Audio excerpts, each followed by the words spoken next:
Good evening, everyone.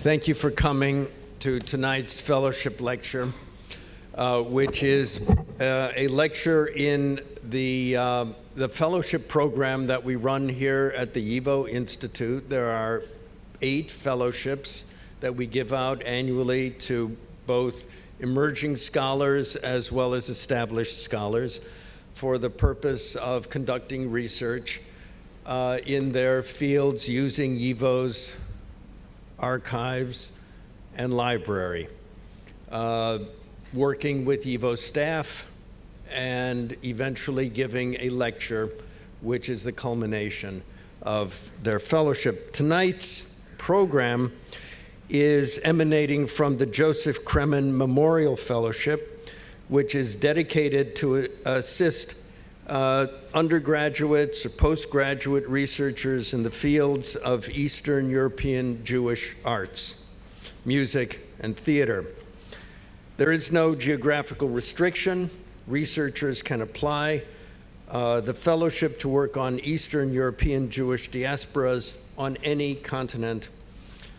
Any one of you who is interested in applying for one of the fellowships, which include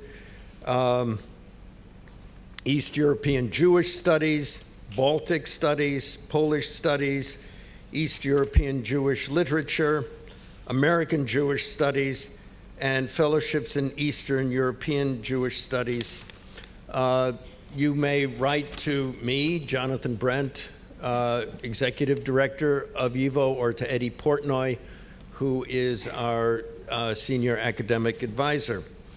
We wish to thank Ruth Kremen for endowing, and the Kremen family for endowing this fellowship. And we are delighted to welcome this evening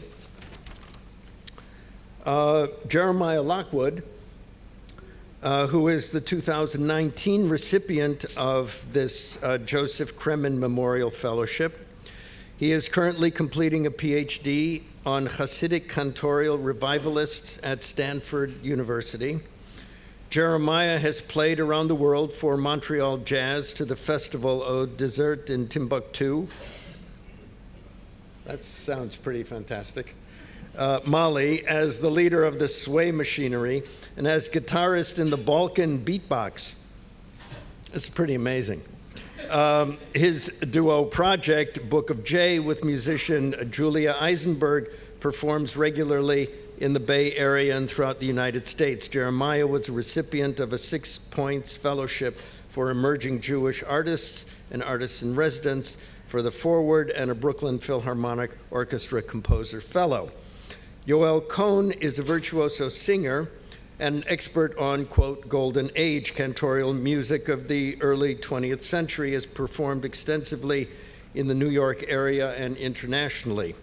He is the son of a renowned Satmar Hasidic prayer leader and brings his cultural perspective to his pursuit of artistry while pursuing a path outside of his birth community. So please welcome our performers this evening.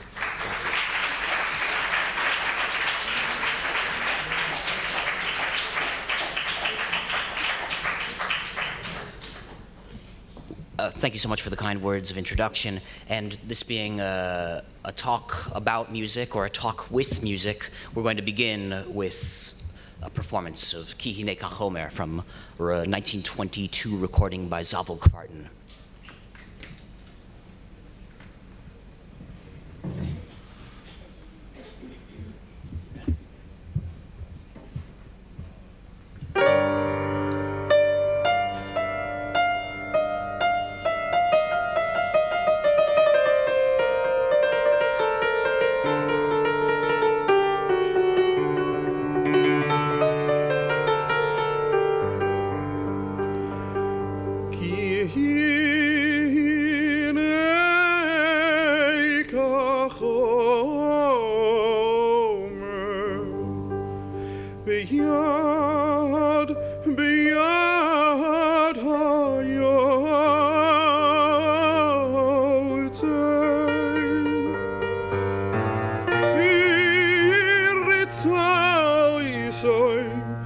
Toy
Almost. Okay, there we go. Fantastic.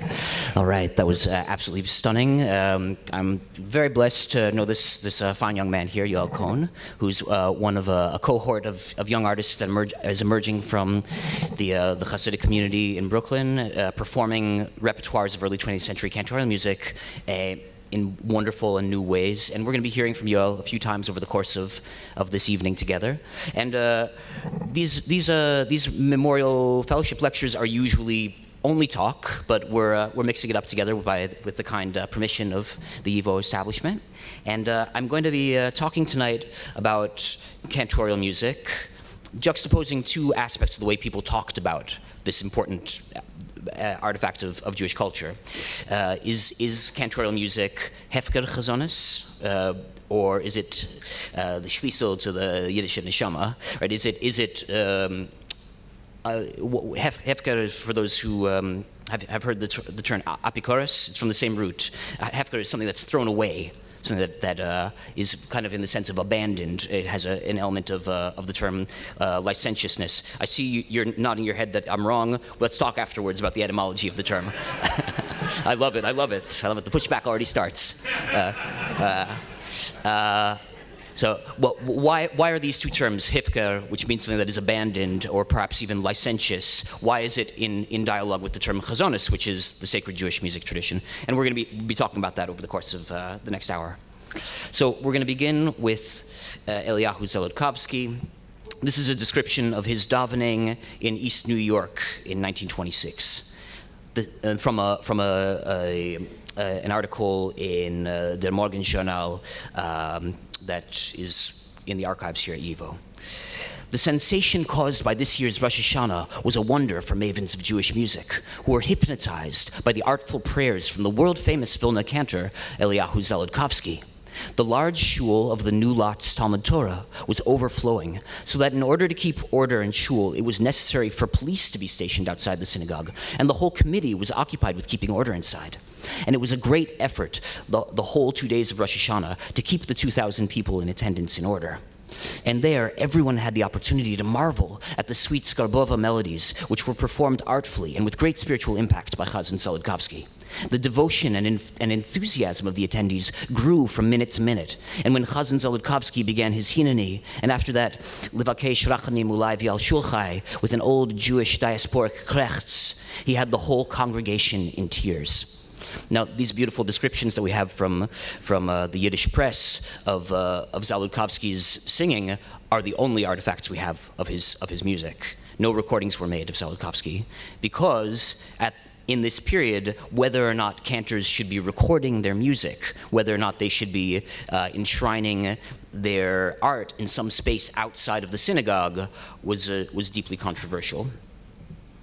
So Eliyahu Zelodkovsky was the son of one of the best-known chazonim in Belarusia, Noach Zelodkovsky. He studied in conservatory. This was a very common trajectory for cantors in the late 19th, early 20th century in Europe. And he went on to prestigious positions in pulpits in Vilna and other major cities in Poland. And after immigrating to New York in 1926, he took on a pulpit at the largest synagogue in Detroit. Throughout his entire career, he kept one foot in the world of classical music. So one of his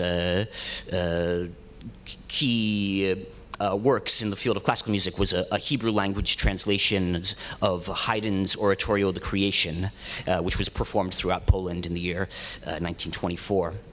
And while he was sometimes lauded in the press and developed a name as a great preserver of traditional cantorial sound, he presented himself in his writings about Jewish music and in his autobiographical sketches as an evolutionary step in the development and modernization of the music, particularly in reference to his father's music, where he would write about his father as singing as naturally as the birds singing, whereas he himself had been in some way disciplined in his sound through his contact with Western art music. In addition to being a cantor, he was also a prolific author. He wrote about cantorial music, publishing regularly in the press, and eventually wrote a book that's a compendia of short biographies of cantors called Kulturträger von der Jüdischen Liturgie, which is a little bit later. It was published in I believe, in Detroit in the 30s.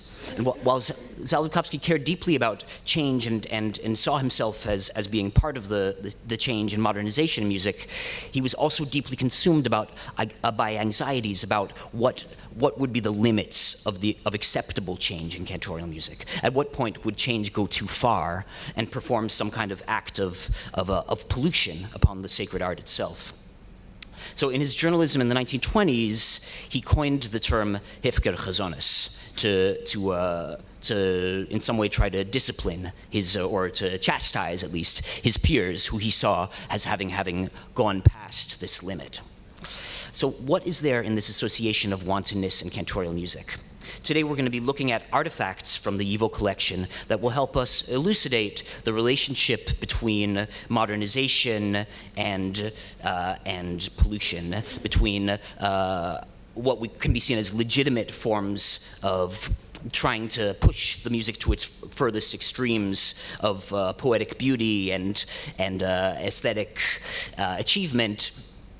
And then at what point will those acts of creating art out of the sacred cause the slippage between these two forms, art and sacred expression, to become too blurred, to be recognizable to the community?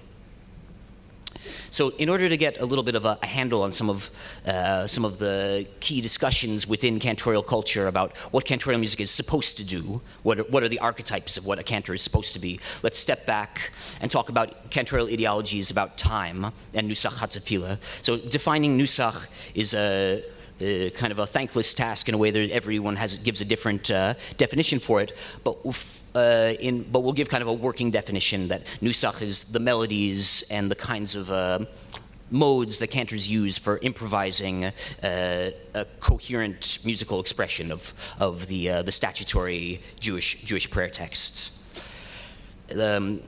Since at least the 17th century, through the writings of the Maharil, who's an important rabbi in Central Europe, there's coalesced a normative conception that links time and sound in the synagogue. So one of the roles of the cantor, aside from being someone who prays in the synagogue on behalf of the community, is someone who's a repository of communal knowledge about what kinds of sounds are supposed to go with each prayer service. So in the kind of famous formulation about cantorial knowledge, both of the cantor's knowledge and the community's knowledge, the saying goes, a Jew is supposed to be able to walk into a synagogue and know what time of day it is and what day of the week it is, if it's a weekday or Sabbath, and what season it is, if it's a holiday or just the regular year, from the melodies that the cantor is singing. And this professional quality of the cantor is someone who knows the music well enough, who has the repertoire internalized to the point that they can do this act of being the timekeeper, the sacred timekeeper. That's kind of a key towards defining what a cantor is supposed to be, how they're supposed to be able to regulate the prayer experience. This is I just wanted to zoom in on this beautiful image. This is a woodcut of a wall decoration from a synagogue in Galicia that was printed as in a page from a Cantorial journal in the 1930s in Warsaw. Not any direct bearing on the talk, but it was a beautiful image that came along the way. So moving from the Maharil in the 17th century, we're going to shift now to the 19th century, when the first acts of real self-conscious modernization were taking place in cantorial music, with the key figure in that process being Solomon Seltzer. So in the late 18th, early 19th century, there were movements among Jews in German-speaking countries to jettison traditional forms of Jewish prayer as part of a process of modernization, and as in an effort to attain the status of their non-Jewish compatriots. Part of that project of modernization and emancipation was to change Jewish prayer so that it would be more like the prayer of non-Jews. And in the most extreme cases, this meant just completely throwing out the siddur and the machzor and performing Lutheran hymns in synagogue. And that was normative practice in much of the German-speaking lands in the late 18th, early 19th century. So in that context, Solomon Seltzer came to be the first cantor appointed in the first synagogue in Vienna. He was appointed in 1826 at the Seitenstätten-Gasse temple, and this was the pride of the Austro-Hungarian Jewish community, that they were allowed for the first time to establish a community in Vienna. And his idea of how to mediate between complete reform, where you're actually just completely throwing out all of the indigenous Jewish practices, and on the other extreme, the Orthodox practice that he had grown up with, was to create an anthology of new Jewish music that was heavily influenced by his contemporary Western art music and by the Christian choral music that was commonplace in synagogues, but to do so with Hebrew prayer texts, with the traditional liturgy, and with some aspects of the old Nusach incorporated into his anthology of the new, what came to be called the Vienna Rite. And some of the, he commissioned great composers. I mean, he wasn't only composing himself. He famously got Franz Schubert to compose a piece for the Vienna Rite.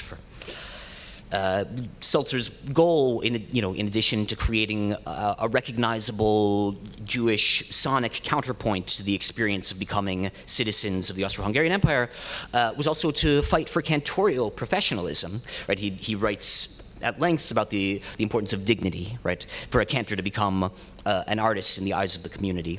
And he was the first to use this kind of language in describing cantorial artistry. And this became the normative way of talking about what a cantor's goal is, to be seen as both a representative of the community in the Shliach Tzibur, the sacred sense, but also to be understood as an artist.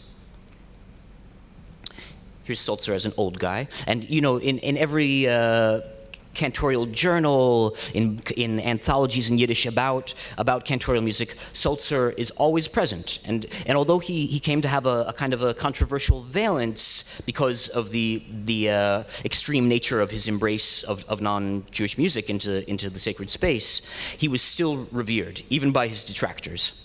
But he has this kind of talismanic kind of quality in the story of cantorial music. And this is his anthology that he published for the first time in 1840. And the idea that a cantor was going to be a timekeeper, a sacred timekeeper, and someone who was the physical embodiment of the sounds of the community, that idea was continued by Seltzer, obviously in a somewhat different fashion than was understood by the Maharil, but Seltzer saw himself as a continuation of this process of the cantor taking on this role of someone who regulates the experience of prayer and the experience of time in the synagogue. And these cantorial anthologies were a key way for cantors to perform this role. So Seltzer was the first, but it was followed by many cantors publishing their own personal anthologies.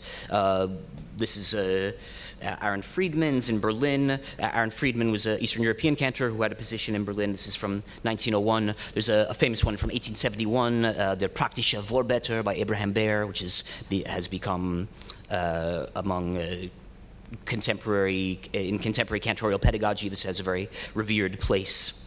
And then there were also individual cantors who made their own handwritten anthologies. So this is something I found in the archives here, which is a cantor Goldstein who lived in New York, and he has beautiful, ornate handwriting, and he has his entire Rosh Hashanah service written out by hand in this elaborate penmanship. It was very very moving artifact to hold in your hands. And I sang for Rosh Hashanah a piece from this guy, Cantor Goldstein's handwritten collection, which probably has not been heard in 100 or some odd years.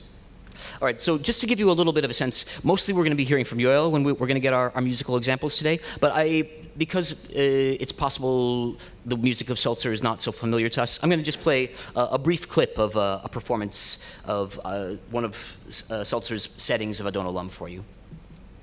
Can we get this back on? I'm sorry. Thank you.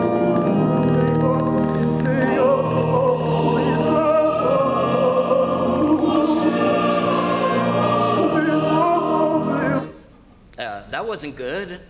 Oh, you know, we were listening to Gershon Sirota at the same time as Solomon Seltzer. That's just too meta. Oh my goodness. All right, good. Let's go. Let's get back into it. All right, so I'm just gonna rewind this, and can we get the volume back?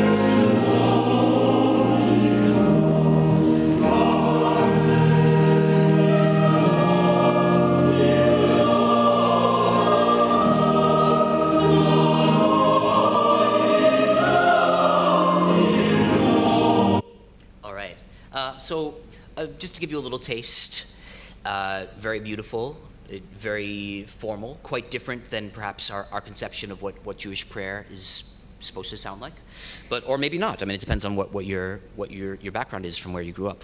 So I'm going to switch gears to some of the response to Seltzer's music, because Seltzer engendered extreme passions on the part of cantors throughout Europe. And especially in Eastern Europe, where he was revered as being someone who had lit a path for cantors to be seen as professionals, to be seen as great artists. But at the same time, his music was understood by people who heard it as not representing what they understood to be Jewish prayer music. So here's Samuel Vigoda. This is from he wrote a column in the Vorwärts throughout the 50s and 60s about Cantorial music, and then which later became a book called Legendary Voices, which is one of our key texts for learning about Cantorial music. So he writes in a very funny, charming, high, kind of grandiose, self-aggrandizing way. So I'm going to read this quote from Vigoda. Seltzer and some of his contemporaries undertook the task of bringing some order into the chaotic state of affairs in the field of liturgical music. In the process, they introduced, together with some wholesome innovations, also profane, assimilatory, church-like influences into the holy chamber of synagogue music.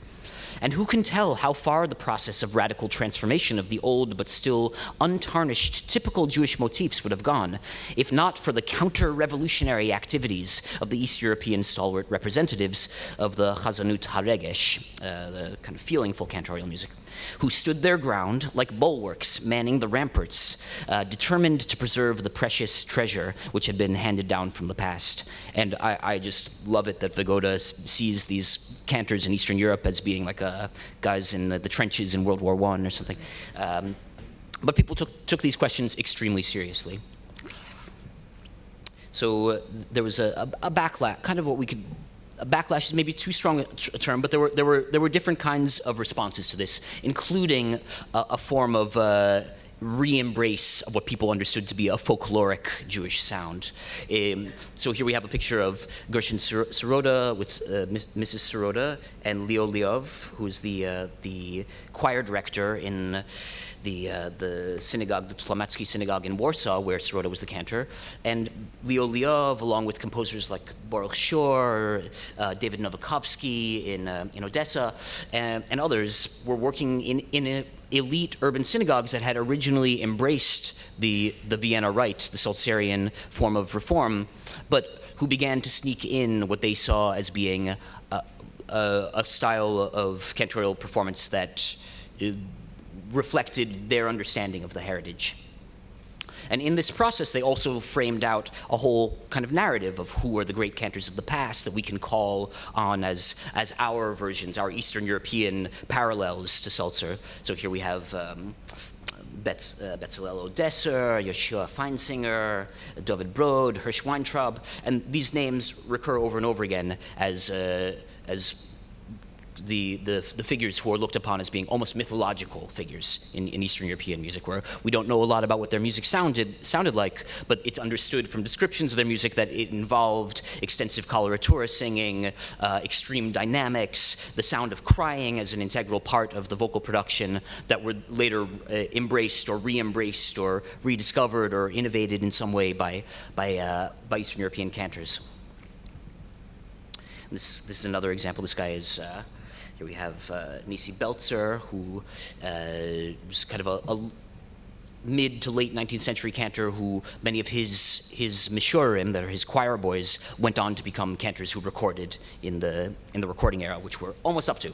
So Selmar Serini made the first cantorial record in 1901, and Serini is someone who has a foot in the world of opera and a foot in the world of the synagogue. Apparently, in order to learn his opera roles, he transcribed the librettos using the Oisius, using the Yiddish script. His records are not so well remembered at this point. They're beautiful records, but they didn't make the same impact as Gershon Sirota, who was the first international star of Jewish music. So his first record was in 1902, just after Serini. And Sirota's output was quite massive. His work accounts for 80% of the Jewish records that were made in Poland in the years before the Second World War. And here he is in a press photo of him and Leo Leov, and they look like kings, and they saw themselves as having a kind of a regal quality in the world of Jewish music. So we're going to now hear from one of the kings of the current day, the voice of the Jewish people in the 21st century, interpreting the Chulam Mekablim, one of a classic record from Sirota.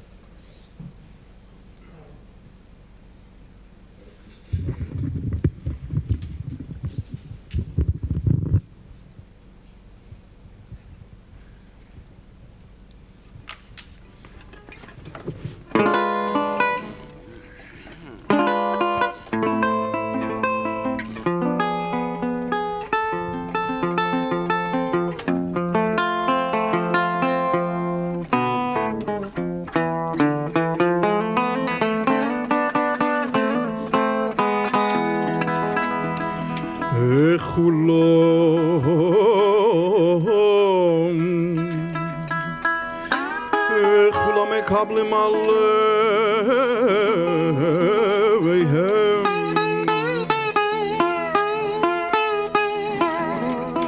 אוהל מלכות שמיים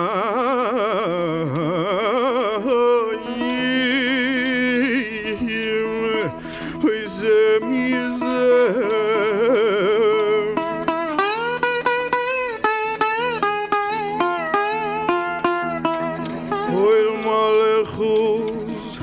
שמיים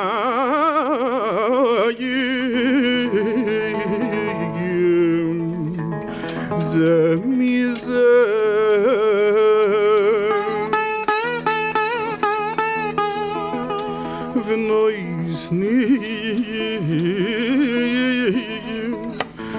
ונויסנים ראשון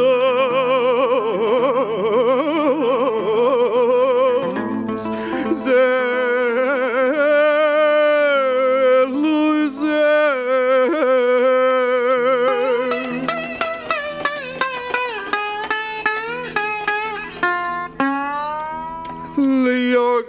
ליובו ויצרם בנאווה וחזרו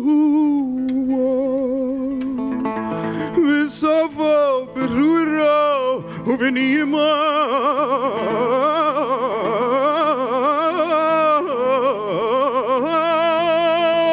קידוש כולם כי יכול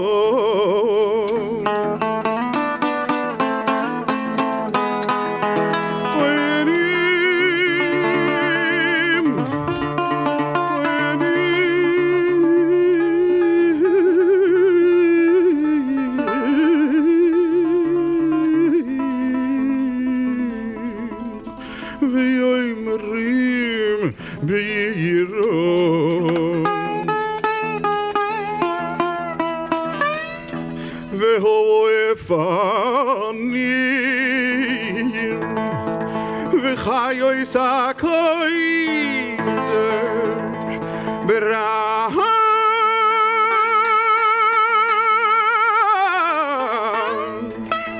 ברעש גדול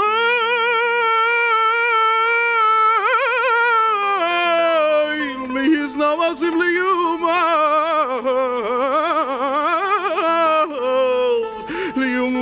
סרופי ליומסם בשבחים ויאמרים ברוך כבודת השם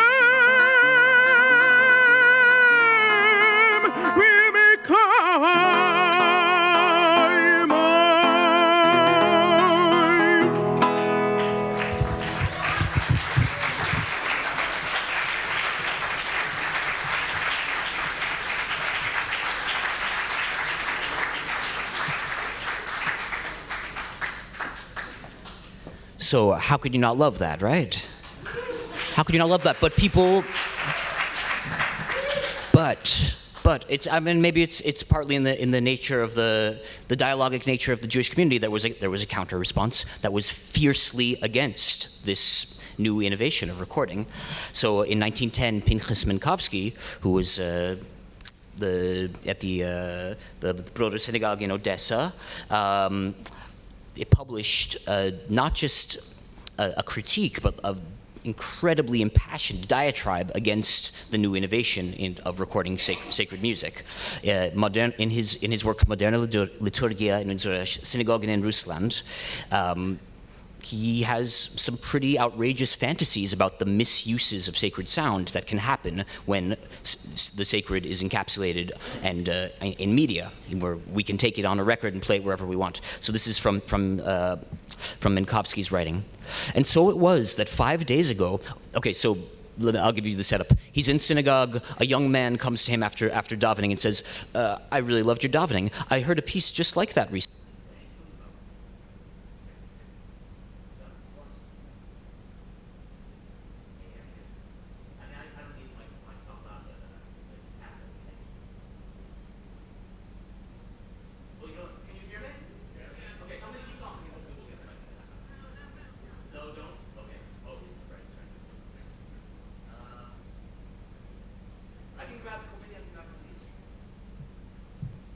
You know, I'll just grab this in the meantime.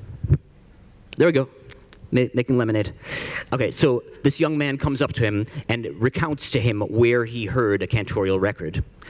And so it was that 5 days ago, I was in Warsaw with some friends, and we went to a well-known brothel. Yeah, it says this, people. Okay, there we heard a bunch of songs on a big gramophone record player. Among the songs we heard were various gypsy songs and synagogue songs as well.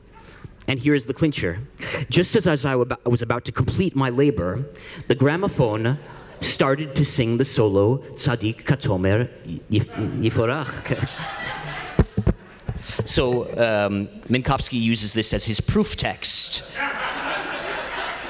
So what are you doing? How can you take our sacred liturgy and bring it into all these places? And it goes on from there. He has a whole jag he goes on about. It's quite wonderful. He has this kind of futuristic image of a town in Texas where there are animatronic dolls singing with the voice of Sroda and Kvartin and other stars of cantorial music, and that he sees somehow that cantorial music is being sucked into this vortex of popular culture and people wasting their time in amusement parks, and the association of the new media, the new technology with the sacred is too much for his conception of the sacred to bear. So then now let's go back to our friend Zaludkovsky, who we began with. So Zaludkovsky doesn't frame his critique around records, but rather in the whole culture of cantors as stars. as performers in the popular media, people who have their images in magazines, who have advertisements for their records in public places, who are promoting themselves rather than simply speaking the words of the liturgy. So here he writes, again in the Morgen Journal, in 1926, this is one of his articles. He says, "In the time of the World War, when the stream of life flowed in the direction of death, and everything was wild, abnormal, wantonness was also introduced into khazones, and in the lives of cantors.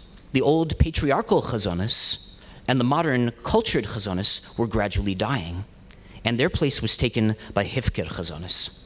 So this is one of the first times we hear the term Hefker khazones, although it appears in an article in 1925 in Das neue Leben, that's published back in Bialystok.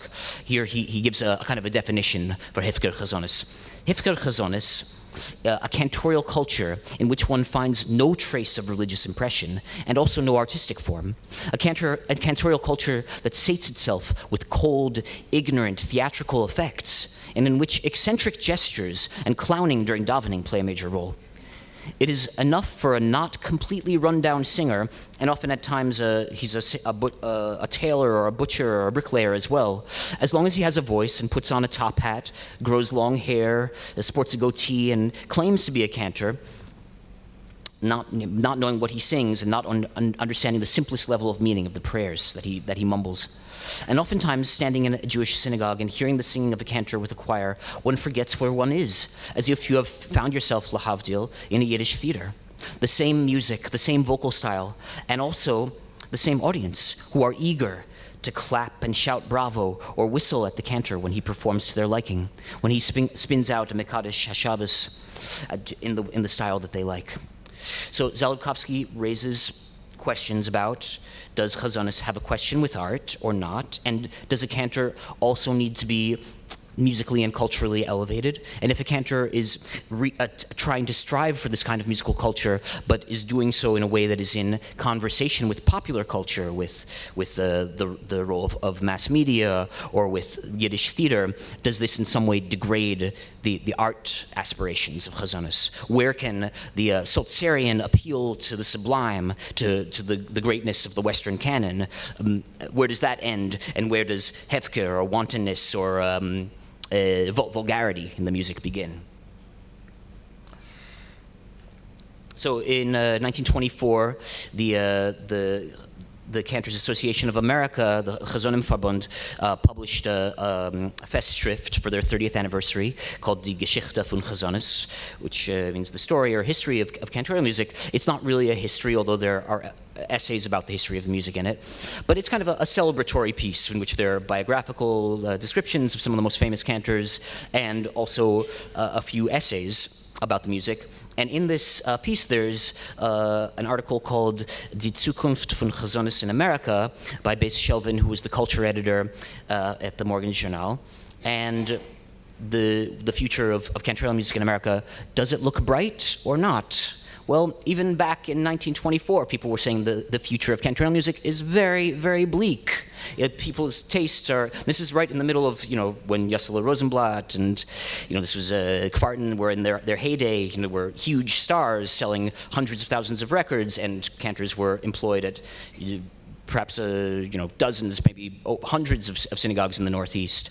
But even then, people's imagination about cantorial music was that it was something that was extremely vulnerable, that this position of the cantor as artist and sacred functionary was always on the cusp of spilling into something that was either going to be rejected by the people or would spin out into vulgarity.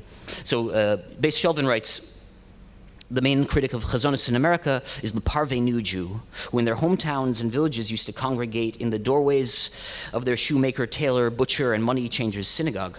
This type of a Jew lacks intellectual ability and can only comprehend cantorial effects, such as a pretty ornament on a well-known word, and lacks aesthetic conceptions in their criticism. In this situation, chazones in America will go from bad to worse, where congregants encourage cantors to unleash themselves onto a path of vulgarism. In this same America, where khazones is cheapened, at the same time, the conditions are favorable for its material conditions. So again, in Beis Shelvin's analysis hinges on class, but he has a punitive view of the role of cantorial music in class, where cantorial music is associated with the poorer folk who, in his view, are not able to make informed aesthetic decisions. And Shelvin, we see in Shelvin, Zaludkovsky, and Minkowski, there's a clear division between cantors who are high-minded, one might say highbrow in their goals in music, and cantors who are populist and therefore were chastised for vulgarity. But as we shall see from the perspective of many of their peers, the cantors who were making this music that appealed to the tastes of the working class Jews, this division is perhaps somewhat artificial and ignores the roles of the desires of the people in constructing a sound that they understood to be legitimate. Okay, so now we're up to the kind of this golden age period, and here we have three of these beautiful, sensualized, masculine publicity photos of cantors from this period. Whereas on the left we have Joseph Schlisky, in the middle Pierre Pinchik, and on the right Mordechai Hershman. And you know, they don't exactly look like Hasidim, right? I mean, they are modeling themselves after the kinds of the archetypes of male beauty that we see in the popular culture in the period of the silent film star, or even the kind of athletic heroes of the opera, right? I mean, there's a lot of overlap in terms of the way people thought about and talked about chazonim with the role of opera as popular culture. So cantorial artistry in the early 20th century, as represented on records, was unabashedly focused on presenting dramatic star performers with sensually rich voices that could perform feats of acrobatic virtuosity. While critics may have derided the impact of populism and the incorporation of sounds of working-class Jewish life into the music, for the fans of the music, this was how they were making a legibly Jewish sound for the immigrant Jewish community in America. Cantors were listening to what their people wanted, and part of what people desired were sounds of Hasidic life, or what was imagined as the sounds of Hasidic life in the old world. Cantorial music was a form of mass-mediated pop culture, and I think this is something from our moment in history. It's a little bit hard to believe or hard to understand, but these records were commercial. They were the principal artists of the period were signed to the same record labels that put out Caruso's records.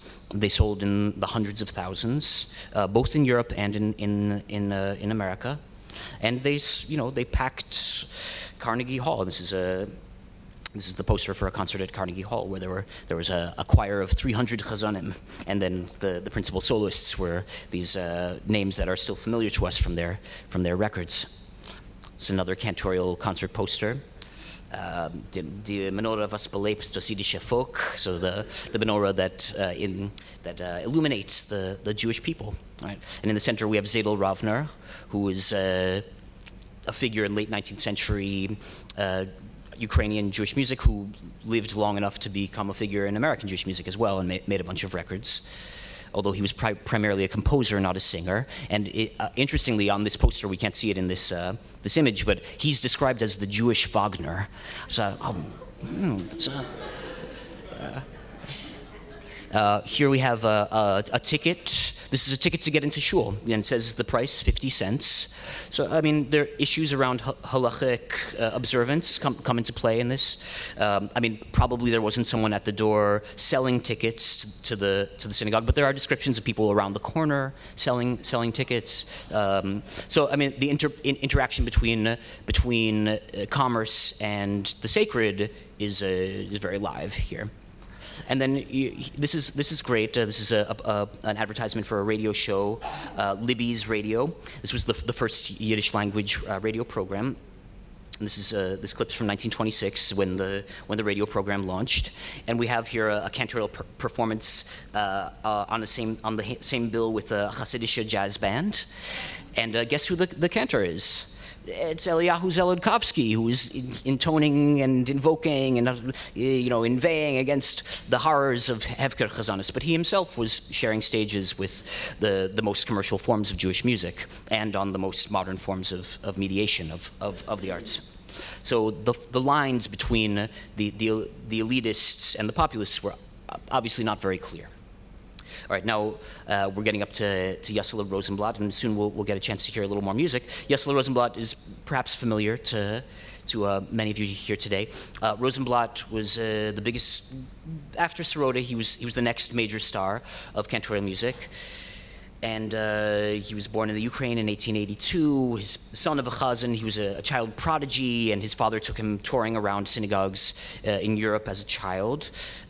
His primary position in Europe was in Hamburg, Germany, where he sang the Seltzerian style Vienna Rite, which was normative in much of Central Europe. And he also published a book. These are his compositions, and the music in this book is choral music in a German romantic style. And okay, so the really famous story about Yesela Rosenblatt is that he was offered a position to sing in the Chicago Opera Company. He was offered a role in Les Juifs. He was going to be paid $1,000 a night, and he refused it because it would compromise his religiosity, his dignity as a spiritual functionary. This is a very, very normal story about cantors, and it's like a trope in cantorial biographies. So here's another cantor. This is a guy whose music we don't know much about, but he was well known enough to have his obituary published, and it's Yitzchak Hirsch Halevi Halpern. This is from the 1934 edition of the Khazones, which is the journal of. It's kind of an international journal for cantorial music, published in Warsaw, and in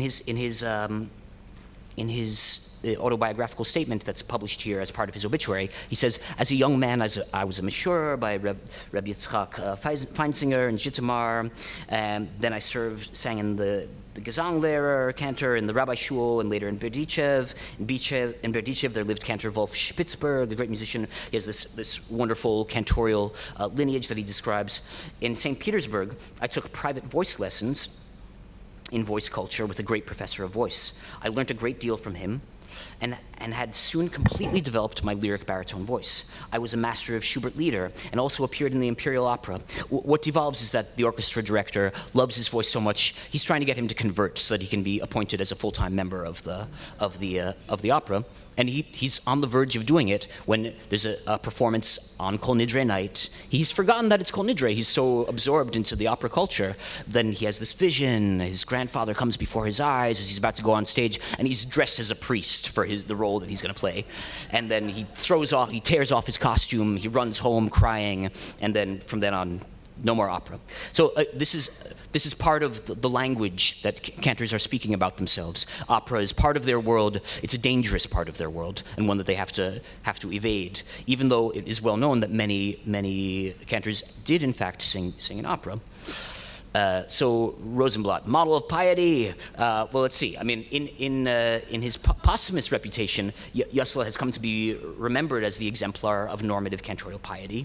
He presented himself in terms of his visual appearance as an Orthodox Jew, and he is assumed to have upheld the kind of separatist religiosity that we associate with Orthodoxy today. But in his own lifetime, a more nuanced view of the relationship to popular culture was part of his worldview. So Rosenblatt was singing in vaudeville, right, in the later part of his career, and it's rationalized in hagiographic memorialization about him that he was broke. He gave so much money to tzedakah that he was completely broke at the end of his life. And I'm not completely devaluing that. I mean, it's understood that he was very bad with money and that he gave freely to his friends and associates. But we know about him that the story that everybody remembers is that he didn't sing in opera, but the reality is that he made his living singing in vaudeville for many years in the later part of his career. So, and people were not happy about this, his fellow cantors especially, because he was the one with the rep as being the extremely pious man, whereas they, because they had clean-shaven faces, were looked at a little bit as maybe less religious. So this is an article called Maaseh Anshat Red, Deeds Not Words, by Beryl Chagi, who is another great cantor of the period. And Chagi writes, The khazones themselves have organized in complete unity, he says ironically, in such a way that each makes Shabbos for himself, Shabbos for sich. It's like a metaphor for everybody doing something their own way and not getting on the same page about how to do things. So he goes on and talks about how cantors are all advertising themselves as being the next Caruso, and then he says specifically, and some cantors are in vaudeville on bills where they are sharing with dogs pedaling on bicycles and half naked dancers, and and then he says specifically, and then for the final act, a chazan with a beard comes out, obviously referencing Rosenblatt, who Chagi apparently did not approve of this behavior. Okay, so let's move on. I think we've touched this. I would love for you now to hear. This is one of, I think, Rosenblatt's best-known pieces, Ad Heno, which is sung by many cantors, and we're going to hear it now performed by Yoel Cohen.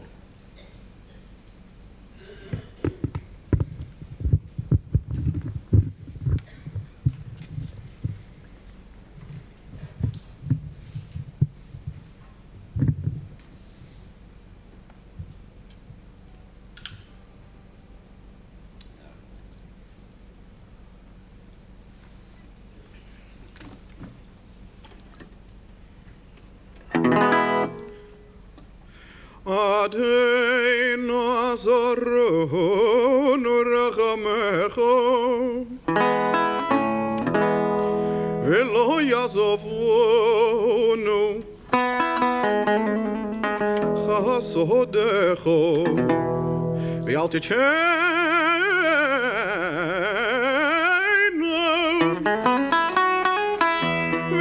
tichenu ad Hashem Eloi kevenu Lo netzach, lo netzach, lo netzach Al kein evarim shepilagit bano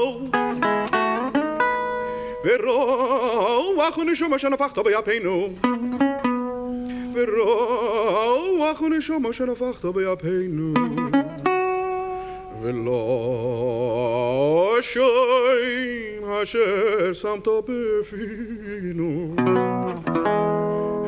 הם יעידו ויברכו וישבחו ויבוארו ורממו וירצו ויקדשו וימלכו השם חומקנו הם יועדו ויברכו וישבחו ויבוארו ורממו וירצו ויקדשו וימלכו השמך מלכנו השמך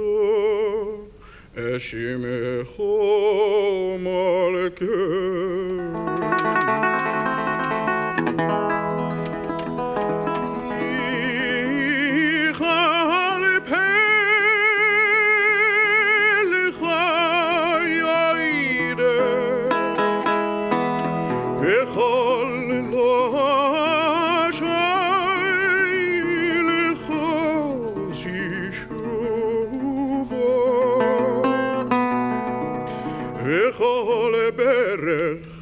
לכל סכרה וכל קוימו לפונך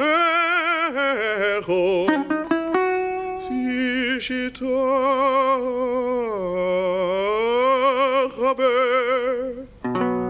וכל לבובו סיראוך וכל קרבך לא יזמרו לי שמך שכעסו כל עצמו ישק תאמרנו תאמרנו עד השם מי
ניזוק ממנו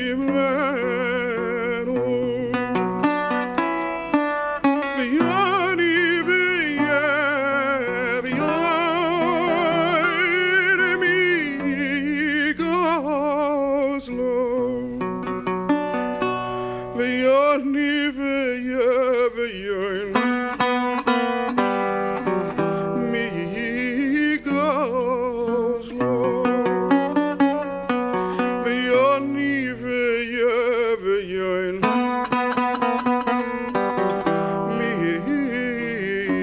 יגז לו מי יתמלך ומי ישמלך ומי ירוך הקהילה גודל הגיבבן הרוקלה ליון קוני שמיים וארץ נהללך ונשבחך ונבוארך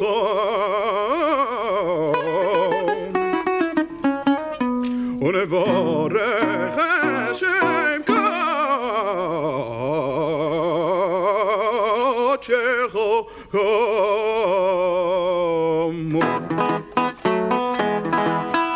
מי יתמלך ומי יתמלך ומי ירוך לו הקהילה גדול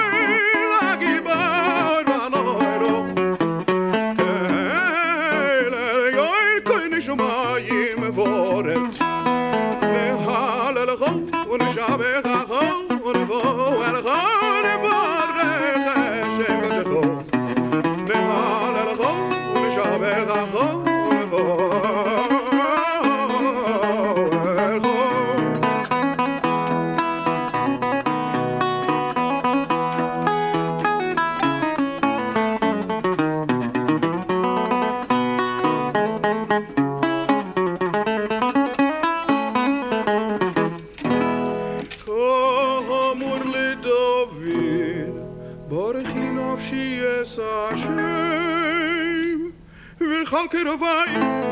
וכל קרובי השם קודשו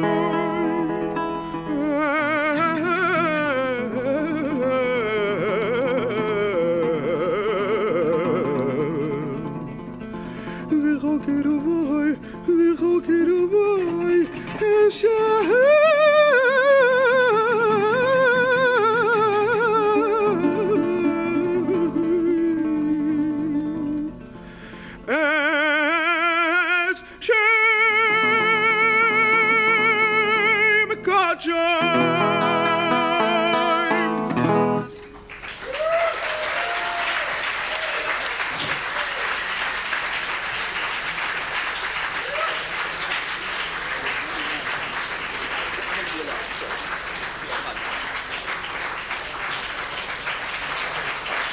All right.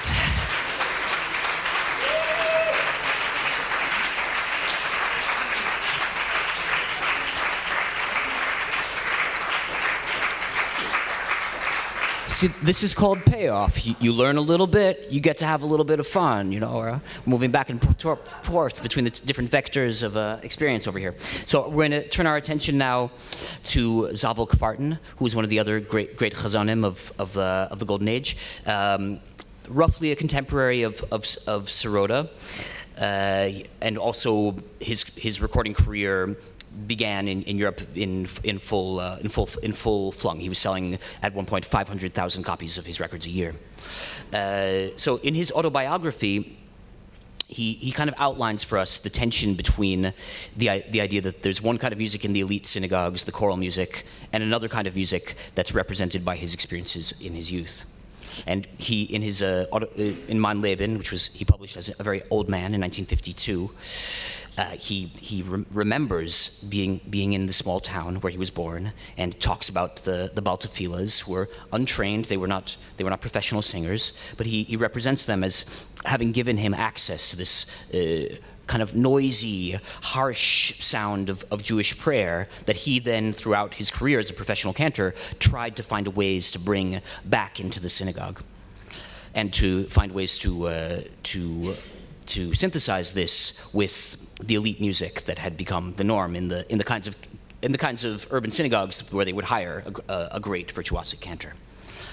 And in his recordings that he made, his early recordings, in some of his early recordings that he made in Europe, in Vienna, he is singing. He's doing Seltzer pieces. One of his most famous records from the teens, the 19-teens, is a recording of a Seltzer piece, and it's a lovely record. But it's not the sound that is associated with Kvarten today. So after he emigrated to America and established himself in New York, he did a series of recording sessions, first in 21, 22, and then in 27, that firmly established kind of the classic, what I call neo-shtetl kind of sound, right, where it's a cantor digging into this kind of an autoethnography that calls upon the sounds that he remembers from his own upbringing in a small town life in Eastern Europe, and also there's something of theater about it as well, that he's creating the image of what Jewish life in Eastern Europe sounded like through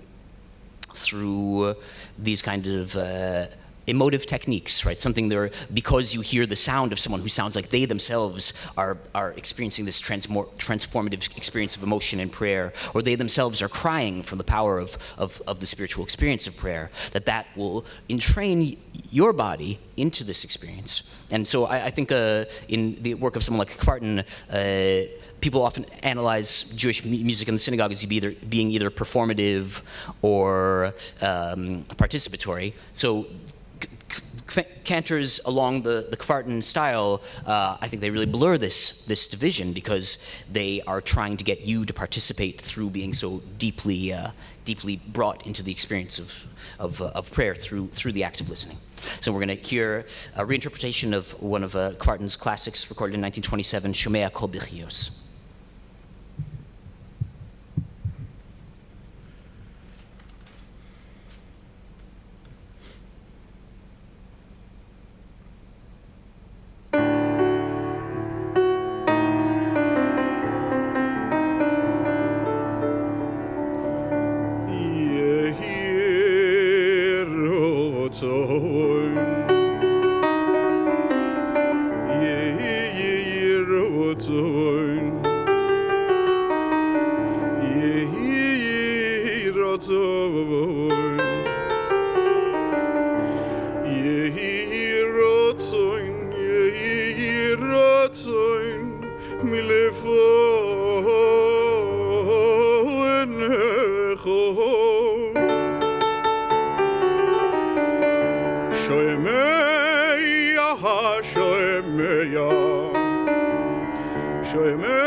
Satilenu mikal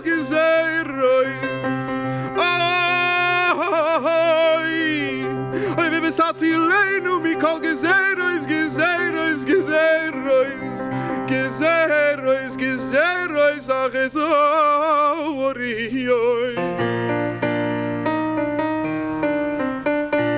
Oy veves atzilenu mikol gezerois. Mikol gezerois, achesorios, veves atzilenu mikol gezerois, achesorios. Mikol gezerois, achesorios. Hilechu levad, hilechu levad, hilechu levad.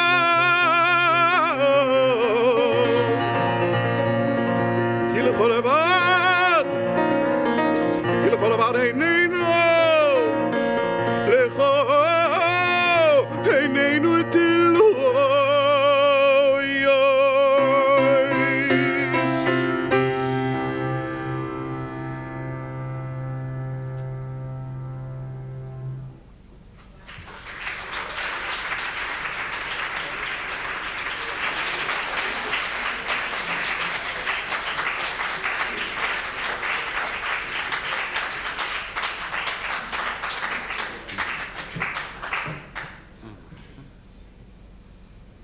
Sorry, what I to do.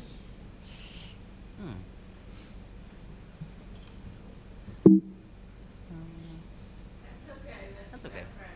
Yeah. That looks about right. No, it doesn't. I'm going to close it for a second. So, we've been talking. Oh, there it is. Interesting. Modern technology for you, huh?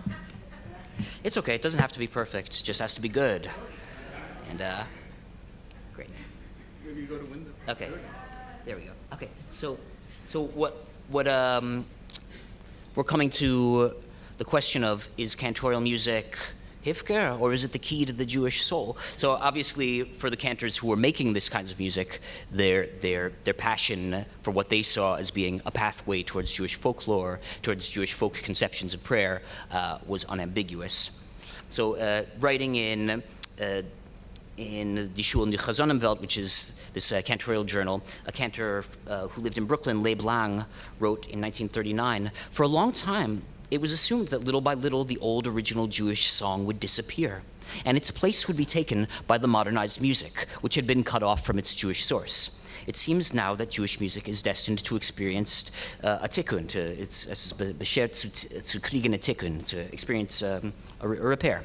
In the last years, the Jews have returned to their old original style, to the style of the days of Yerucham HaKatan, who is one of these kind of legendary Eastern European cantor figures who is often invoked as a legacy, to its own feeling self, to the Orthodox khazones that is the key to the Jewish soul. And it is no wonder. The Jewish prayer cannot be compared to any other art form that mirrors anything from any known period. The Jewish prayer is an unanswered question. Can the melody for Kol Nidre be recognized if its mode has been changed? The era of the modernization of Jewish music is past. The modernized Jew has realized that he cannot escape from himself. He must return to himself. Strong words, but part of a zeitgeist of Jews finding different pathways into a renewed sense of themselves as Jewish within modernity, or to be able to have the Jewish aspect of their modern selves articulated more nakedly, more clearly, and without as much fear of the corrupting influence of modernity on their ability to see themselves as Jewish or to hear themselves as Jewish without recourse to the sound of modernity in their interior intimate spaces. So this went hand in hand with political projects, not surprisingly, and some of the great chazonim were known for their leftist associations. So Ber Lachagi, who we talked about just now, was a very active member of Polei Tzion, which, it's not the Bund, it's not the most extreme socialist organization, but he was definitely involved in socialist politics his entire life, and so were other members of the Cantorate, who we'll talk about, but. Even Rosenblatt, who has this valence as being the most involved in retaining his Orthodox Hasidic identity, sang very, very regularly for leftist assemblages, for labor rallies. According to his son, in his autobiography, he writes that his father joked that he was more popular among communists than Karl Marx. So kind of foreshadowing John Lennon's quote about the Beatles being bigger than Jesus. This association between cantorial music and leftist socialist politics was made even more explicit by Lieb Glantz, who was kind of a leftist ideologue. So he writes that it is clear that khazones has its greatest enemies among the ranks of assimilationists, among the ranks of the upper bourgeoisie, in the ranks of Reformed Jews. The Reformed Temple believes that it can completely do without the institution of khazones, a la Protestant churches, but of late, many Reformed temples have been seized by regret and have brought the cantor back. These rabbis are united in thinking that a choir, often consisting of non-Jews who can perform a few compositions by non-Jewish composers, will count up the receipts for their synagogues. But khazones cannot be so easily killed, even by millionaire assimilationists. And in that same essay, which he calls, Shir HaShirim von die Jüdische Massen, this is the Song of Songs of the Jewish masses. He uses the terms that the term proletariat music to describe khazones. In this period, also, I'm not talking about the 1970s. I'm talking about the 1920s, 30s, and 40s. Women played a major role in cantorial music, which is not very commonly understood anymore. But there were a number of female performers of virtuoso solo cantorial repertoires who recorded, made records. They were referred to in the popular press as die khazones, which means the cantor's wives, but they were not cantor's wives. They were the cantorial performers themselves. And one of the last figures of this early women in cantorial music period, it was the daughter of Samuel Malevsky, who's in the center of his family choir here, and his daughter Golda, or Goldie Malevsky, in the lower left-hand corner, was kind of, he saw himself as passing the mantle to her, that she was going to be the next great Malevsky chazan, and he was consumed by bitterness by the fact that she couldn't be employed in a synagogue, and sadly, I don't know if it's sad or not, but anyway, it's part of his story, right? It seems like it's pretty sad. He gave up being religious, basically, right? He would not go and daven in a synagogue because he was so embittered by the experience of the rejection that his daughter experienced. And I highly encourage you all to check out Goldie Malevsky's recordings. There are a bunch of them, and they're really wonderful. I mean, she's one of the great Jewish vocal talents of the 20th century. So cantorial music, we're kind of outlining a story about how cantors were establishing an identity for their music as being this kind of echt Jewish kind of sound, right? It's the sound of the masses, it's the sound of the immigrants and of the workers and of the memorialization of Eastern European life. In a way, it was a victim of its own success in defining itself as the representative music of this period. So as Jewish culture in America changed, Jews no longer heard themselves in the same way in this music. And it wasn't only, I mean, I'm trying to stake out an argument here that perhaps institutions played a role in the delegitimization of cantorial music. So when you look at the early publications of the Cantorial Assembly, which was the institutionalized arm of the conservative movement that worked very, very hard to establish a cantorial school and a cantorial union, and to normalize the payment of cantors, and did really important labor work in terms of establishing the cantorate as a real occupation in the United States. But they also were specifically in opposition to some of these kinds of populist elements, these hyper-emotional theatrical elements in cantorial music. So we have in 1947 Israel Goldfarb, who's an important macher at the Jewish Theological Seminary and other areas of the Jewish world in this period. He writes about the would-be concert artist and star who brings to the altar of God strange fire and vulgarizes the services by the rendition of secular tunes which are foreign to the spirit of our prayers and to the atmosphere of the synagogue. So here he's very clearly reappropriating the language of Minkowski and Zeludkovsky, the early 20th century critics of cantorial music. And so we come to the point today where American Jews barely recognize cantorial music as having been the sound of the key to the Jewish soul. But lest we end on a melancholy note, let's turn back to one of our exemplars of the Golden Age. This is David Reitman, who he was called referred to in his press material as the poet of the pulpit. He's a beautiful composer and singer. And there's a little anecdote about him I'd like to share that was published in a celebratory article about his life on his 50th birthday. It tells about his life as a child growing up in the Ukraine. And he grew up very, very poor, and his family, unfortunately, was abusive, and they weren't interested in him pursuing a career as an artist or as a khazon. So when Reitman was 13 or 14 years old, without telling his parents, he ran away from home to one of the nearby towns, and he led his first Shabbos service.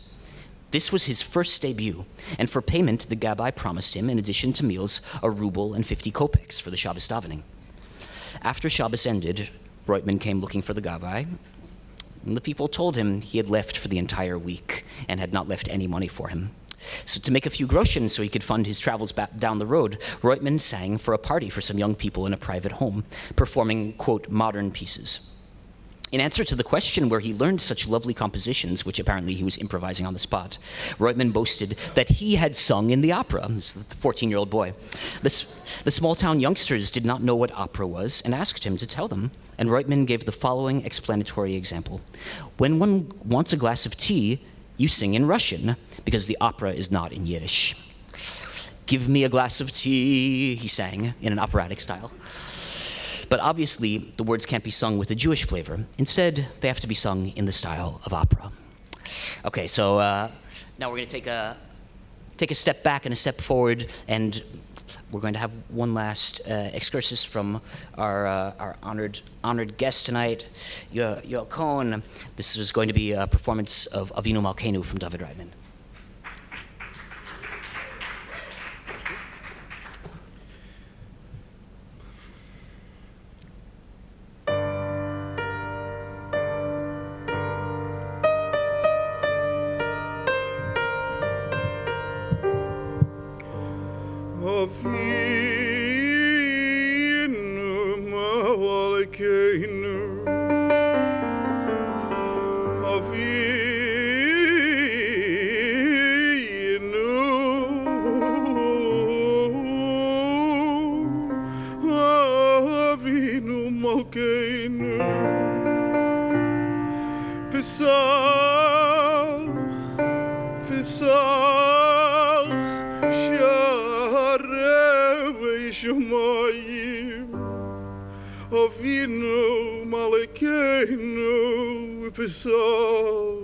Shaharei shamayim liyis feyelo volseinu Avinu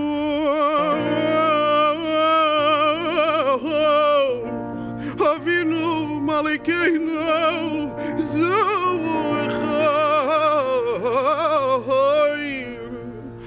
Zochai ki yofor anochnu Zochai ki yofor anochnu Zochai Zochai ki yofor anochnu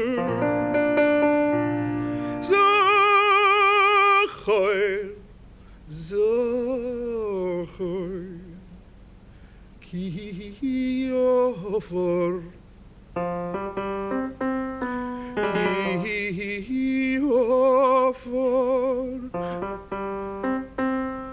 Ki yofor anochnu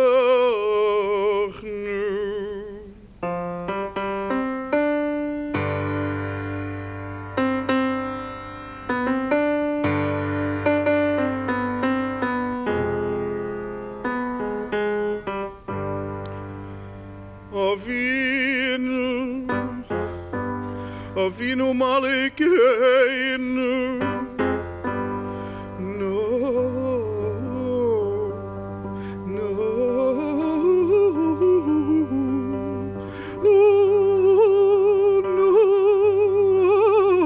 Avinu Malkeinu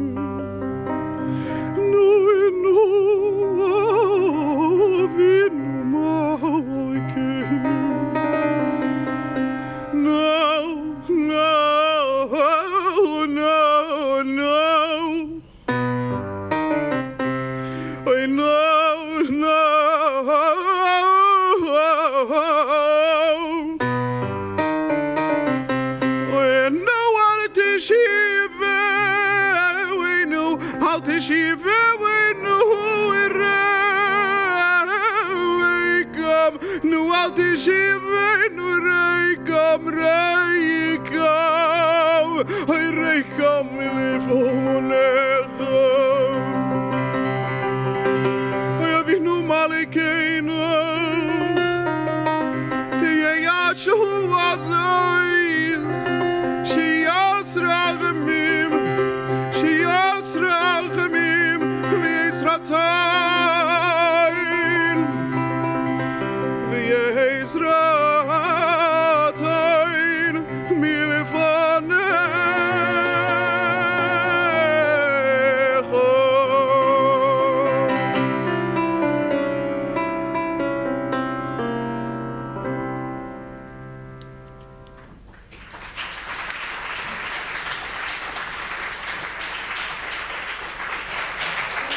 Thank you so much.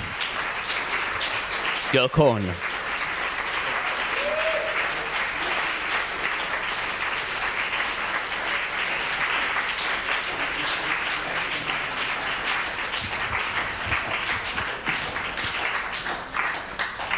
So no pressure to stay, but if anyone would like to, we're ready to give a little answer questions. If anyone would like to answer any questions. Was this gentleman here? Yeah, I'm familiar with Schubert's setting of the 92nd Psalm, which you alluded to in Hebrew, which was remarkable. And I know he... Are you talking about the Schubert, Tov Lodos? Is that what you're talking? Yes? Yeah, okay, yeah. And I was under the impression that he did sort of dedicate it to Seltzer. I've never read or understood that Seltzer actually commissioned it. Do we know that as a fact? And do you know that? How do we know that from? There's some scholarship about that. My email address is up there, and I can send you a PDF of a very nice article about that subject. Yeah. It's not the focus of this research, but I'm happy to direct you to some nice resources. There's some excellent scholarship about Seltzer, and specifically about his relationship with Schubert. So that's, yeah. Okay. All right. Oh, okay. Just 2 short questions. Yeah. I know about the lyrics and the prayers, but you didn't say an awful lot about the history of the music, the melody, which has a long, and so I don't know enough about that other than it's crying, and for good reason. And also the Sephardim also have Cantorial, and if you could say something about that, it's like they also have a lot of cantillation, but it's a whole different story. Well, I mean, I can barely, squeeze in a talk about Ashkenazi Cantorial music and me droning on for an hour and a half. You want me to talk about Sephardic music also? I could. I mean, I'm developing research about that area as well. But I wouldn't try to necessarily squeeze them into the same conversation unless it was specifically framed around comparative analysis. Or they're also so. It's interesting. I mean, in the Moldovan region, that's part of the area of Western Ukraine, there are areas that went back and forth between the Tsar and the Ottoman control, and in these regions, it's understood that there was contact between Ottoman musicians and Jewish musicians. This is written about more in terms of reference to klezmer music, but I hear an influence of Ottoman classical music in Cantorial music, and certainly in I'm not going to get into a heavy-duty musicological analysis right now because I think it's beyond the scope of this conversation. But in terms of if I was going to also squeeze in something about Sephardic music, I wouldn't do justice to it. So I wouldn't do that because I value that field too highly. Well, yeah, I mean, to our ears as Americans, all music from outside of the United States, it all sounds the same. I mean, in a way we're trained to think this way, but part of the purpose of doing, research and analysis and getting deep into a tradition is to be able to suss out the differences and to understand the meanings of these differences to the people for whom these were really important matters. So yeah. Oh, yes, sir.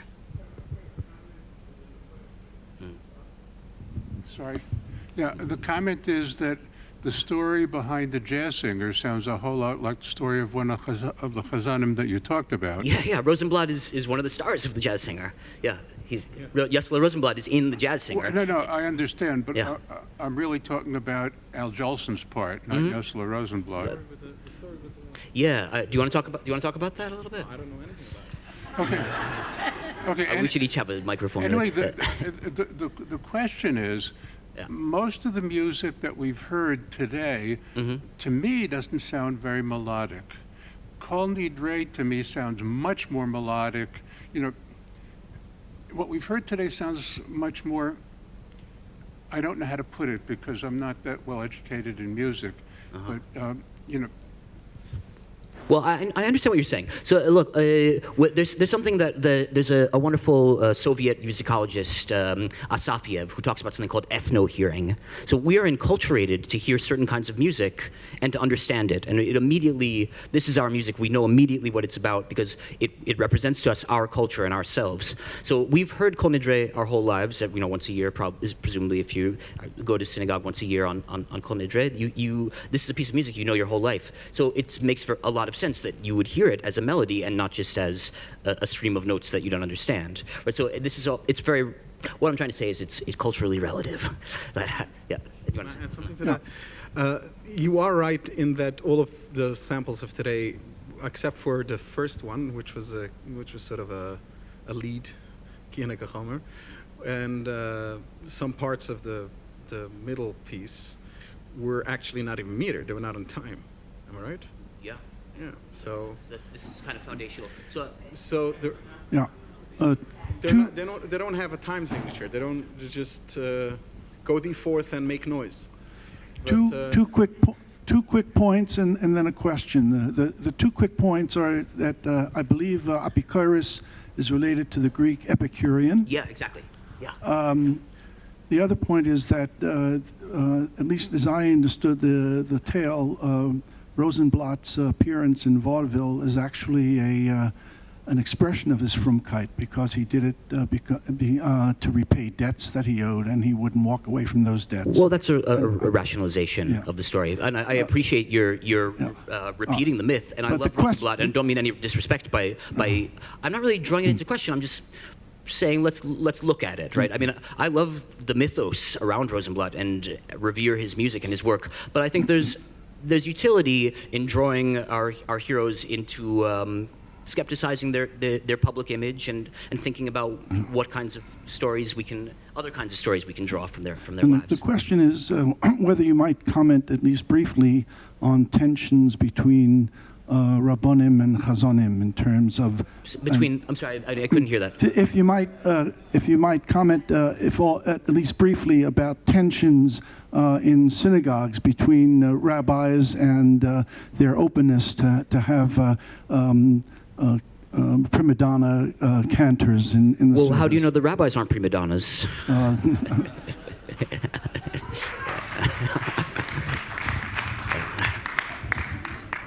Thank you for a fabulous program tonight. Thank you, sir. Excellent.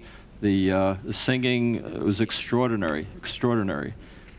So I would like to have an idea of Cantor Chazan Cohn's training background. I mean, this is a very special skill that he has that is extremely rare at the highest level. Yep. Please give us a little idea of your training background. I'm sorry. I was Looking up to on find out a little bit about your background, your training. I mean, you have very specialized Chazanic skill, which I have rarely heard anyplace. I grew up with in a very cantorial home. In fact, you could say that it was the only music we had. My father didn't like the pop from music, like the Hasidic music, but the more pop styles like Madcha Ben David and Avram Fried. He was against those things, so we didn't have those tapes at home. And we were left with a choice between Yom Tov Ehrlich I don't know if anybody knows who he was. Yeah? Well, shout out in the crowd. And khazones. Those were the, or yeah, there was Moshe Goldman, like the Baba songs, but those, like even at a very young age, I felt those were frying my brain. Or marinating it, rather. Pardon me? So mostly my father. My father is a khazan. He's got a very good ear.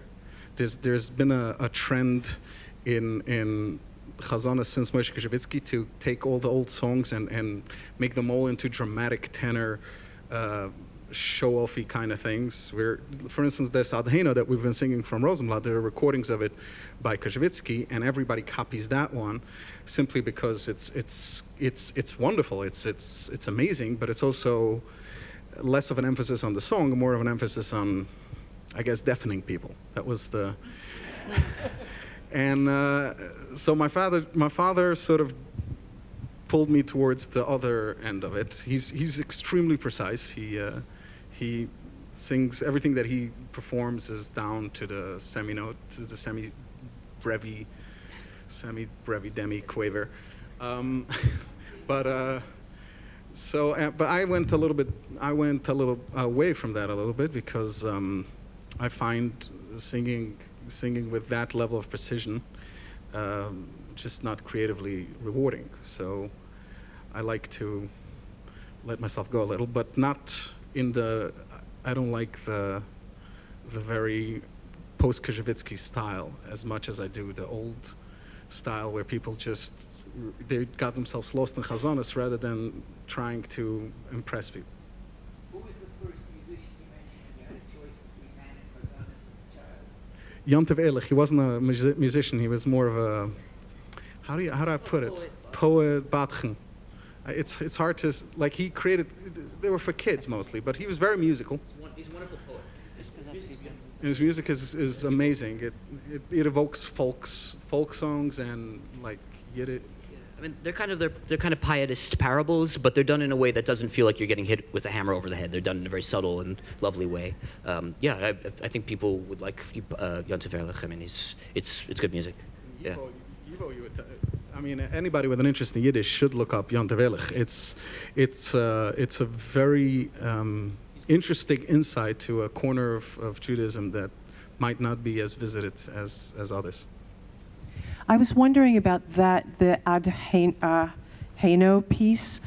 Is that a synagogue piece, or where would that have been sung? Because it, What do you think, Yo? I mean, He might sounded have more like an brought art it out song for than parts of it for his actual davening in synagogues. Well, I don't know. I don't think any chazan at any point in history had the guts to keep people tied up for 10 minutes like that in shul. I don't think that happened. This was a concert piece, but you can't do that in shul. Correct, yeah. It was a performance piece. And parts of it are kind of like a contrafactum from specific quotations from Verdi operas, and it's yep. Yeah. Want to congratulate you, Jeremiah, and this is Charlie. And thank you for introducing. I can't see you. I'm sorry. Oh, there you are. Hi, Charlie. Hey. Thanks for introducing Chazan Cohen to me and to, he hasn't recorded as far as I know. There's some YouTube clips that are worth checking out, but we're working on a record, and it's going to come out. Great. If I may just mention, in 1992, 28 years ago, I did a 2-hour interview with the Belovsky children. I know. I've listened to that interview. I love it. It's a classic. Yeah. And it's on my show this past week. So if anybody goes to charliebernhout.com, go to the archive, you can listen to a 2-hour interview with the Belovskys. Were fantastic. For those of you who don't know this, Charlie Bernhout, he hosted a Jewish music radio program for years and continues to do so online. And you can access it at charliebernhout.com. And right. It's Bernhaut. Charlie's normal. Bernhout is Bernhut. Haut. Sorry. Okay. But thank you. And his radio programs are wonderful. And if you aren't familiar with cantorial music, it's a great way to get introduced to the style. I have a question, actually. So you talked about the cantorial music being an oral tradition, and in some cases a written tradition, and also it's a recorded tradition. So I'm wondering, when you're learning this repertoire and performing this repertoire, what kind of sources are you taking from, and where do you see your performance practice playing a role in the kind of way that you're representing this music, and where do you see tradition or the kind of source material, and could you tease those apart for us in some way? I mean, that's an amazing question and also a rather complex one. So, I mean, Cantorial music, I would say it is a very amazing example of a musical tradition that is both oral and textual. As far as we know, as long as there have been cantors, that some cantors have written down the music, even going back to the pre-cantorial music, Jewish musical tradition. There's an indigenous Jewish notation system, the te'amim, that's used for the recitation of the Torah. So I don't think that you can really have one completely independent of the other. So for someone learning today, Yoel, I don't think written sources are the main source you use, but you do use some written sources, right? Nowadays, you're very limited in what you can perform nowadays, because you can't. If you do the prayers, people expect to know most of the material that you're performing, and you can't really bring in anything new or unfamiliar to them. And if you do performance pieces, except for a crowd like this, where it's more academic. But if you get hired for entertainment purposes, again, people like the oldies. We peddle in nostalgia, not we. He peddles in knowledge. I peddle in nostalgia. So. You're selling yourself down a little bit. But that's what we are trying to get people to remember, to relive certain things that they have a sense of familiarity with. And so there is not a lot of upside to learning, to rediscovering music that has been forgotten. There is enjoyment in that, and I do that. I listen to cantors that I would never, pieces that I would never perform, much like I listen to other kinds of music. I'm genuinely a consumer of khazones too, but yeah, it's pretty ossified what you can now do as a cantor. You're sort of answering a different question, like what's the commercial role of cantorial music today, especially in the frum community. But so I mean, we're talking about the esoteric sources. Right. We still do research as performers. But you do research of Rosenblatt records. I mean, you're saying that that's like doing the mainstream thing, but not many people have even heard of Rosenblatt anymore. So I somewhat question how accurate that is. My research is more of a nerdy kind of like, let me see if I can recognize 15 differences between the two. It's more like any fan, like uber fan of a genre, will go into the nitty gritty. But I wouldn't call it research. Again, this is a complicated question. I wrote an article about the role of text in cantorial pedagogy, which be happy to share with you if you want, Jack. Okay. Maybe one final question? This gentleman here wanted to ask. Two questions. Sorry. And there's someone in the way back, so yeah. Oh. Yeah. Yep. Hi. Yes.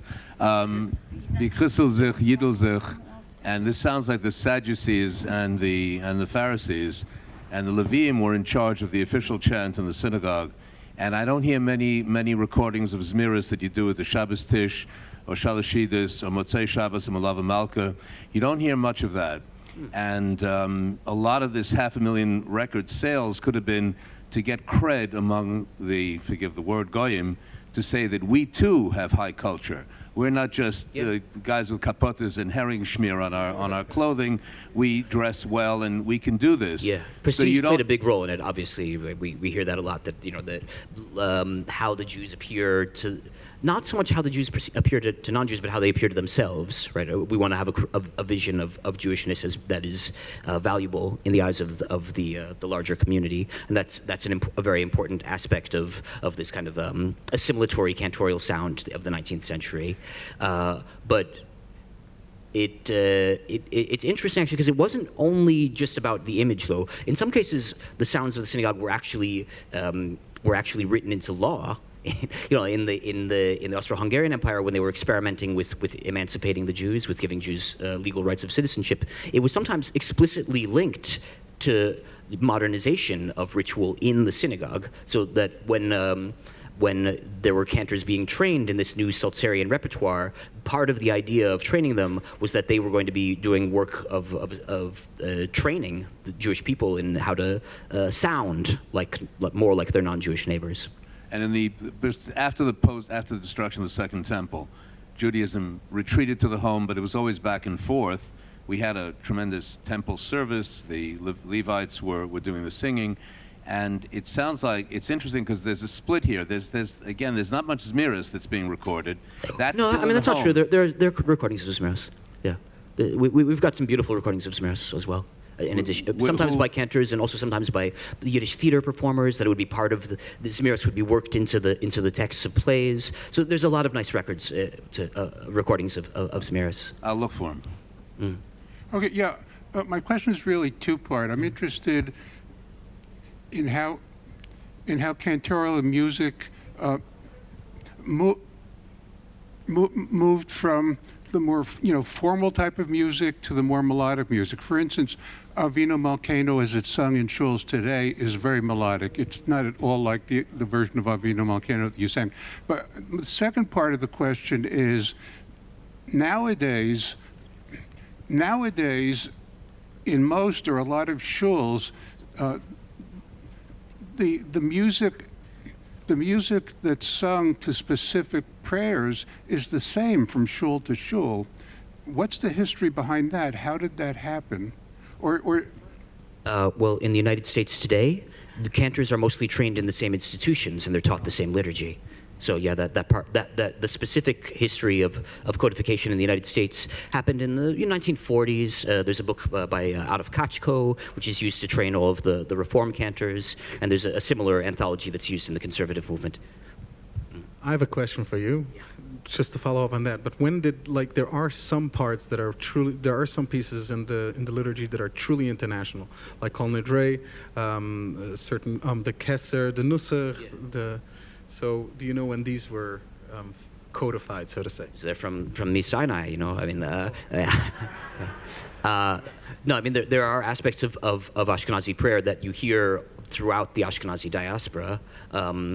So they're definitely very old, but we don't necessarily know exactly when. But the Maharil was already writing about them back in the 17th century, so they're at least that old. But he was already writing about them as being very old. So yeah, it goes back a ways.